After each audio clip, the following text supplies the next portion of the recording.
अब च्याप्टर 7 मा तिमीहरुको पोइन्टर भन्ने च्याप्टर छ हैन अब सबैभन्दा सी मा तिमीहरुलाई धेरै कन्फ्युजन हुने च्याप्टर र अलिकति बुझेको नबुझेको जस्तो फिल हुने च्याप्टर भनेको यही पोइन्टर छ है सो फर्स्ट मा चाहिँ पोइन्टर भनेको के हो भन्ने कुरामा हामी के हो पोइन्टर भनेको के बुझ्यो पोइन्टर भनेको भेरिएबल हो कि होइन भेरिएबल हो कि डाटा टाइप हो कि के हो पोइन्टर भनेको चाहिँ त्यस्तो खालको भेरिएबल हो त्यो नर्मल भेरिएबल जस्तो भेरिएबल चाहिँ होइन हैन नर्मल भेरिएबलले तिमीहरुको भ्यालु अथवा डाटालाई मात्र होल्ड गर्न सक्छ हो सर्टेन केही इन्फर्मेसन मात्र लिन्थ्यो भने पोइन्टर भेरिएबलले चाहिँ कुनै भेरिएबलको एड्रेसलाई लिन्छ कि अब एड्रेसको मिनिङ के हो भन्छौ भने अब मैले तिमीहरुलाई यहाँ कम्पाइलर खोलेर देखाउँछु है स्क्रिन शेयर गरिदिसके चाहिँ अब यहाँनिर मैले हेर है एउटा पहिला हेडर फाइलहरु राखम इन्क्लुड stdio.h म्यामको के करेक्सन गर्नुपर्ने छ भने तिमीहरु भन्दा हुन्छ है देखिरा छौ मैले टाइप गरेको देखिरा छ हो stdio र अर्को के चाहियो conio.h चाहियो हैन सो मैले मेन फंक्सन स्टार्ट गरे यहाँबाट अब तिमीहरुले नर्मल भेरिएबल डिक्लेयर गर्दाखेरि के गर्थ्यौ int a गर्थ्यौ अब मल्टिपल भेरिएबल्स बनाउने हो भने त्यही भेरिएबल अनुसारको नाम दिँदै जान्थ्यौ हो सो मैले अहिले यो केसमा कतिवटा भेरिएबल बनाइराछु दुईटा भेरिएबल छ हो त्यो भेरिएबलको नाम के छ a र b अब a र b लाई मैले डिक्लेयर गरिराछु हैन डिक्लेयर गर्नुको मिनिङ के हो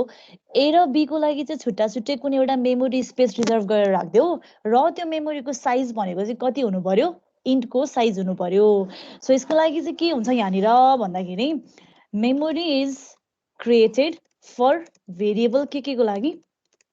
a and b of size कति साइजको मेमोरी बनाइदिन्छ बोला कति साइजको 2 अथवा 4/2 डिपेन्ड हैन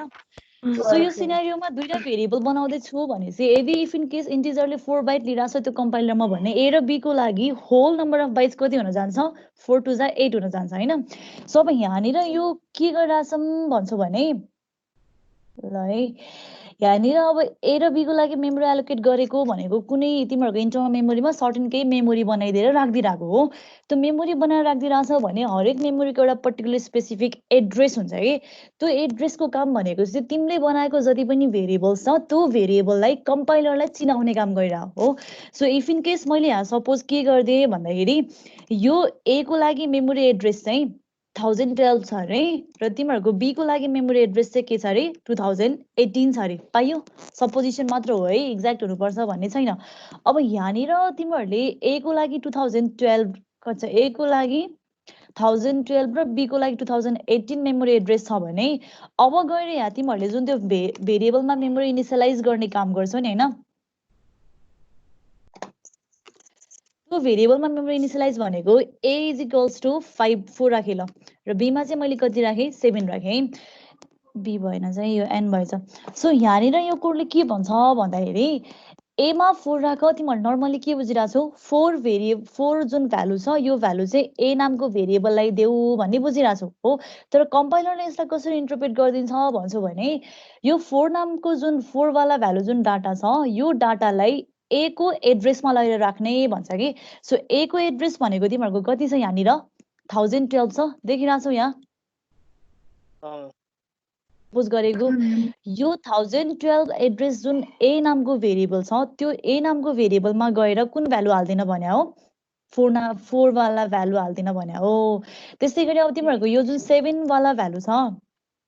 यो जुन 7 भ्यालु तिमीहरुले कसलाई दिराछौ b लाई त्यसको मिनिङ के हो b को एड्रेस जुन 2018 छ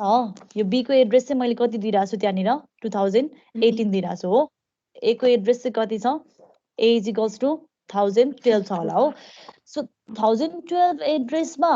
4 नामको 4 वाला भ्यालु राख र 2018 को एड्रेस जुन b ले होल्ड गरिराछ त्यसमा लगेर 7 भ्यालु राख भने हो खासमा कम्पाइलरले यो काम गरिराहो तर तिमीहरुले सर्फेसले पढ्ने बेलामा के बुझिराछौ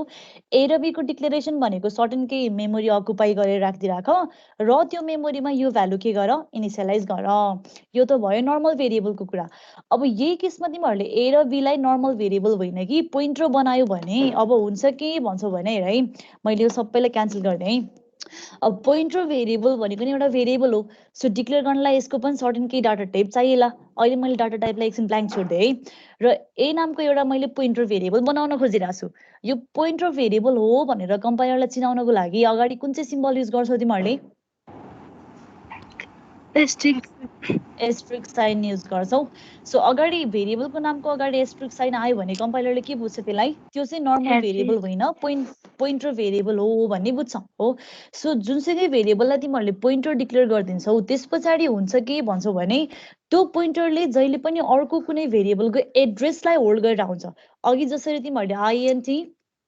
a is equals to 5 दिएको थियो नि, यहाँनिर a नर्मल भेरिएबल थियो, त्यही भएर नर्मल भेरिएबलले नर्मल डाटा नै होल्ड गरिरहेको थियो हो। अब यही a लाई तिमीहरूले एस्ट्रिक बनाइदिएर युज गर्छौ भने अब यसले के बुझ्छ भन्दाखेरि त्यो 5 भनेको चाहिँ तिमीहरूको भ्यालु होइन कि, त्यो 5 भनेको चाहिँ के हो, सर्टन के एड्रेस हो भन्ने बुझिदिन्छ। सो मैले एउटा कुनै अर्को भेरिएबल बनाएँ, नर्मल भेरिएबल b, र यो b मा मैले के राखिरहेको छु, 5 राखिरहेको छु हो। सपोज गरौँ यो b को एड्रेस चाहिँ के छ भन्छौ भने 2022 छ अरे है। b को एड्रेसलाई मैले के मानिरहेको छु, 2022। अब मैले गर्न के खोजिरहेको छु भन्छौ भने यो b मा जुन 5 भन्ने भ्यालु होल्ड गरेर बसिरहेछ, यानि कि 2022 मेमोरी एड्रेसमा जुन यो 5 भ्यालु बसिरहेछ, यो 5 लाई चाहिँ मैले सिधै यहाँनिर PRINTF कसरी तान्ने value of b is equals to percentage d, कहाँबाट तान्ने, b बाट। नर्मल्ली तिमीहरूले गरेको भए यस्तै गर्थ्यौ होइन, कुनै भेरिएबलमा b मा 5 भ्यालु राख्ने र त्यही भ्यालु प्रिन्ट गर्नु थियो भने सर्टेन त्यही भेरिएबलको नामलाई नै तान्दिने हो। सो मैले यहाँनिर गर्न के खोजिरहेको छु भन्छु भने सिधै यो b नामको भेरिएबललाई नै तानेर भ्यालु प्रिन्ट गर्न खोजिरहेको होइन कि यो b मा जुन 5 भ्यालु बसिरहेछ यो भ्यालुलाई चाहिँ अर्को कुनै पोइन्टरलाई चाहिँ पोइन्ट गर्न दिने। सो मैले पोइन्टर के बनाइरहेको छु यहाँनिर, ए बनाइरहेको छु। अब पोइन्टर भेरिएबल नै कुनै सर्टेन भेरिएबल हो भने यसलाई पनि डिक्लेयर गर्नुपर्ने त जरुरी छ। डिक्लेयर गर्दाखेरि सर्टेन केही डाटा टाइप दिनु पर्ला यहाँनिर। अब यसको डाटा टाइप कसरी मेन्सन गर्ने भन्ने कुरा छ है। के दिने होला यो केसमा डाटा टाइप, आइएनटी कि क्यारेक्टर कि फ्लोट, के दिने यहाँ, आइएनटी अनि यो पोइन्टर भेरिएबल ए को डाटा टाइप आइएनटी नै हुन्छ भन्ने कुरा कसरी थाहा भयो तिमीहरूलाई? किन आइएनटी नै दिने? एड्रेस यो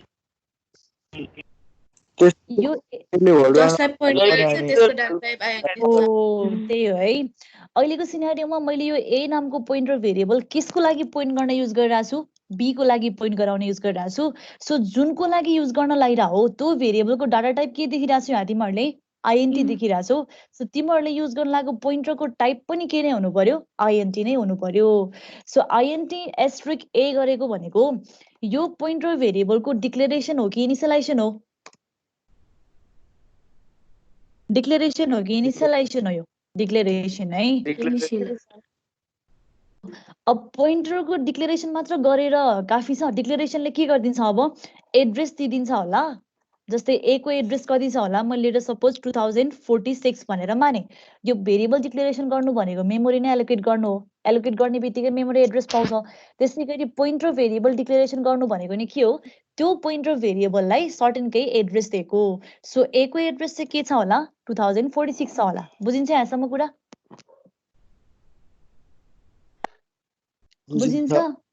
बुझिन्छ है। सो तिमीहरूले अब टाइप्स अफ पोइन्टरमा ब्याड पोइन्टर, नल पोइन्टर र अर्को के पढिरहेको थियो, भोइड पोइन्टर होइन। अब त्यहाँनिर 3टा टाइप्स अफ पोइन्टर पढ्यो। मैले यहाँनिर चाहिँ एउटा सिनारियो के क्रिएट गर्न खोजेँ भन्दा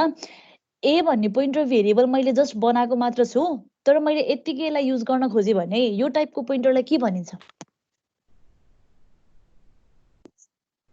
पोइन्टर क्लियर मात्र गरेर मैले युज गर्न थालेँ। यस्तो पोइन्टरलाई के भन्ने, इनिसियलाइजै नगरिकन युज गर्न थालिरहेको छु, ब्याड पोइन्टर है। या चाहिँ है। अब यो पोइन्टर त तिमीहरूले डिक्लेयर गरेर मात्र छोडिरहेछौ, एउटा खाली डिब्बा क्रिएट गरिदिरहेछ मेमोरीमा हो। सो अब यो ए नामको पोइन्टर भेरिएबल तिमीहरूको लागि युज गर्नलाई रेडी छ? अब रेडी छ? अब छ हो र? यत्तिकै युज गर्न पाइन्छ पोइन्टर भेरिएबललाई, केही गर्नुपर्ने जरुरी छैन। आइएनटी एस्ट्रिक ए भनेको यो ए ले बी लाई पोइन्ट गरेर हो भनेर बुझाएको हो र, कम्पाइलरले त्यो बुझ्छ। पोइन्टर भेरिएबललाई डिक्लेयर मात्र गर्दाखेरि यो ए नामको पोइन्टरले बी भन्ने भेरिएबललाई पोइन्ट गरिरहेछ भन्ने कुरा बुझिरहेछ र कम्पाइलरले बुझिरहेछ नि हैन डिक्लेरेसन गरेको त के हो ए को लागि एउटा मेमोरी बनाइदिरहेछ त्यो मेमोरीको नाम चाहिँ सर्टेन के 2046 होला रे हो अब ए ले बी लाई पोइन्ट गर्ने हो भन्लाई त हामीले कोड लेख्नु पर्यो नि त हैन सो लेख्ने कसरी ए मा कसको एड्रेस दिने एड्रेस राख्देऊ कसको राख्दिने बी को राख्दिने सो अब यहाँनिर बल्ल तिमीहरूको के भइरहेछ भन्दाखेरि रिफरेन्सिङको काम भइरहेछ कि रिफरेन्सिङ भनेको के यो बी नामको एड्रेस चाहिँ कसलाई दिइरहेछ ए लाई दिइरहेछ सो ए को एड्रेस थियो 2046 तर ए मा त केही पनि भ्यालु थिएन हो सो ए को भ्यालु अब के हुन जान्छ बी को एड्रेस हुन जान्छ बी को एड्रेस कति छ 2022 सो ए मा बस्ने भ्यालु चाहिँ कति भइदियो value of A is equals to कति राख्ने ए को भ्यालु कति कति ए को भ्यालु 2022 सो अब यहाँनिर आइपुग्दाखेरि पोइन्टर ए लाई तिमीहरूले बी को एड्रेस दिएर इनिसियलाइज गरिरहेछौ हो सो ए को भ्यालु चाहिँ यो जुन बी को एड्रेस छ त्यो 2022 हुन जान्छ रिफरेन्सिङ गरिरहेछ यो एड्रेस होल्ड गर्ने बित्तिकै अब के गर्छ उसले यो ए नामको पोइन्टरले बी लाई पोइन्ट गर्न थाल्छ सो अब यो ए नामको पोइन्टर रेडी छ युज गर्नको लागि रेडी छ है सो अब यहाँनिर मैले जुन बी को भ्यालु तान्न खोजिरहेको छु अब मैले त्यो पोइन्टर ए युज गरेर कसरी तान्ने त पोइन्टरबाट नर्मल भेरिएबलको भ्यालुलाई कसरी पिक गर्ने डिस्प्ले कसरी गरिदिने value of B is equals to percentage D कहाँबाट तान्ने अब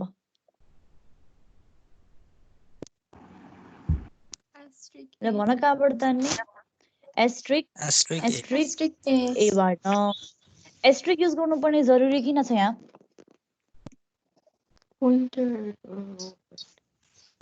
तिमीहरूले सिम्पली यहाँनिर ल हेर है यसैलाई मैले कपी पेस्ट गरेर अलिकति मोडिफाई मात्र गरिदिएँ है कन्ट्रोल सी कन्ट्रोल भी र यसलाई मैले हटाइदिएँ यसमा कन्ट्रोल भी यो कुरा तिमीहरूले क्लासमा पनि पढ्यो होला होइन पढ्यो ma'am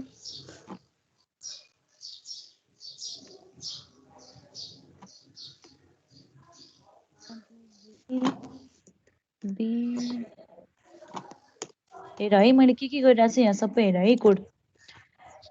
address of B L यो 1 2 3 4 5 6 जुन 6 लाइन अफ कोड मैले यहाँ थपेर तिमीहरूको कम्पाइलरमा देखाइरहेको छु यो सबै लाइन अफ कोडको आउटपुट के आउँछ र किन आउँछ भन्नु पर्यो मलाई एक्सप्लेनेसन दिनु पर्यो है value of B is equals to percentage D गर्दाखेरि एस्ट्रिक ए गरिरहेको छु यसको मिनिङ के हो एमा भएको एड्रेसको भ्यालु त्यति कम्प्लेक्स चाहिँ नबुझ्दा नि हुन्छ है एले पोइन्ट गरेको भ्यालु एले पोइन्ट गरेको भ्यालु के बुझिन्छ यो लाइनबाट एले बीलाई पोइन्ट गरिरहेछ बीमा बसेको भ्यालु के छ 5 छ हो सो फर्स्ट लाइन अफ कोडको आउटपुट कति आउनु पर्यो 5 आउनु पर्यो है यो second line of code value of B is equals to percentage D A बाट तानिरहेछु कति आउला 2000 कति 22 है सिम्पली भेरिएबलको नाम मात्र दिनुको मिनिङ के हो त्यो भेरिएबलले कन्टेन्ट गरेको एक्ज्याक्ट भ्यालु के छ त्यो सोधिरा हो सो ए मा बसेको भ्यालु कति छ तिमीहरूको ए मा त बी को एड्रेस राखिरा हो बी को एड्रेस भनेको कति छ 2022 सो एले दिने आउटपुट कति हुन्छ तिमीहरूको 2022 हुन्छ बुझिन्छ कुरा so print of value is equals to A को एड्रेसबाट तान्यो भने कति आउँछ आउटपुट 2046 यसमा त केही प्रब्लम छैन ए को एड्रेसको भ्यालुलाई तान ए को एड्रेस कति अज्युम गरिरहेछौँ हामीले यहाँनिर 2046 सो थर्ड लाइन अफ कोडले दिने आउटपुट कति हुनु पर्यो ए को एड्रेस हुनु पर्यो है सो यो फोर्थ लाइनले दिने आउटपुट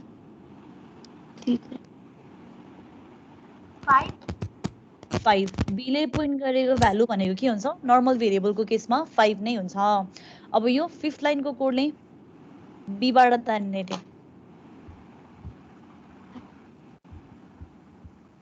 के हुन्छ लाइन अफ कोडको 5 है त्यसमा त किन झुकिनु पर्यो र बीमा बसेको भ्यालु त भन्यो भने हैन र बीमा कति राखिरहेछौ तिमीहरूले 5 राखिरहेछौ सो आउटपुट पनि कति आउने भयो तिमीहरूको 5 आउने भयो अनि यो लास्ट लाइन अफ कोडको आउटपुट 2022 यो त सिम्पल भयो बी को एड्रेसबाट तान्ने रे बी को एड्रेस कति अज्युम गरिरहेछौँ हामीले